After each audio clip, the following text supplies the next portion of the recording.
How's everyone doing? So Strength Chat episode 26, and today I'm going to be chatting about squats versus deadlifts and trying to answer the question, which exercise is actually harder? So it's a pretty common theme that deadlifts are thought to be harder and cause greater fatigue than squats. This has been shown by most lifters who usually squat a lot more than they deadlift during their training week. Whilst which exercise causes the most fatigue hasn't actually been compared in research, most lifters can't be going too far wrong because similar increases in 1 rep max have been shown when squatting 3 times a week and deadlifting only once a week. However, as I mentioned before, the success or failure of a program is all about managing your training volume and recovery.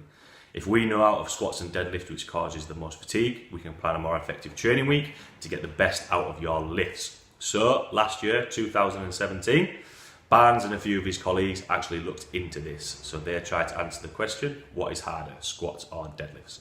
And when it boiled down to it, they basically found that there was no significant difference in fatigue and recovery between squats and deadlifts. That's it, short answer. Obviously we need to read a little bit more into it.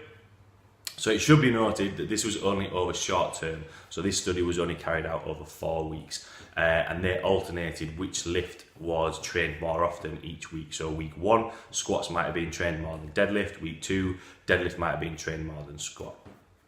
This then leaves quite a big hole in being able to program long term.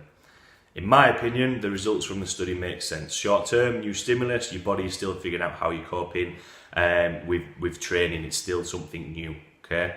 If your body, if recovery is still feeling fine, there's no need to change anything just yet, okay? So if you are squatting more than you're deadlifting during the week, or you're squatting and deadlifting the same amount, if you're still feeling fine, keep going with training. If numbers are still going up, that's absolutely fine.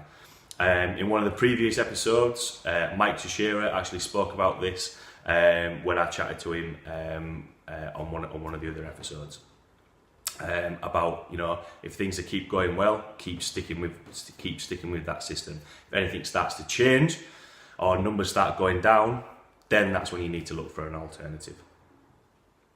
Having said that, the squat and deadlift are big exercises and use quite a lot of energy. For me, you should be having a rest day between your heavy squats and deadlifts, okay?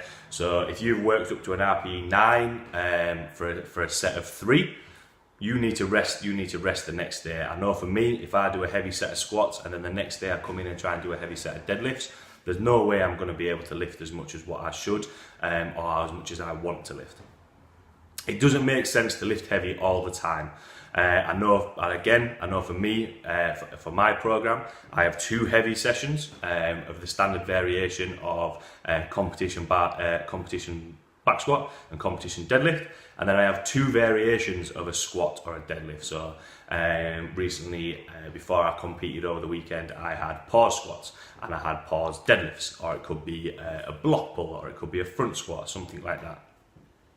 I think the whole point of this episode is, compared to the research, the actual physiology of it, there isn't actually that much difference between squat and deadlift, like I said at the start, on fatigue and recovery. I think most of it, and the take-home message from this episode should be, it's just about using your common sense and knowing your own body. If you're squatting and deadlifting on 2 back-to-back days and you're feeling absolutely battered, that isn't a good program. Something needs to change. If you're squatting twice a week, deadlifting twice a week of competition standard lifts and you're feeling fine, keep going with it as long as the numbers keep going up. If your strength starts to decrease or your recovery isn't going very well, feeling tired all the time and that sort of stuff, take a look at the program and think, right, what do I need to change here? Okay.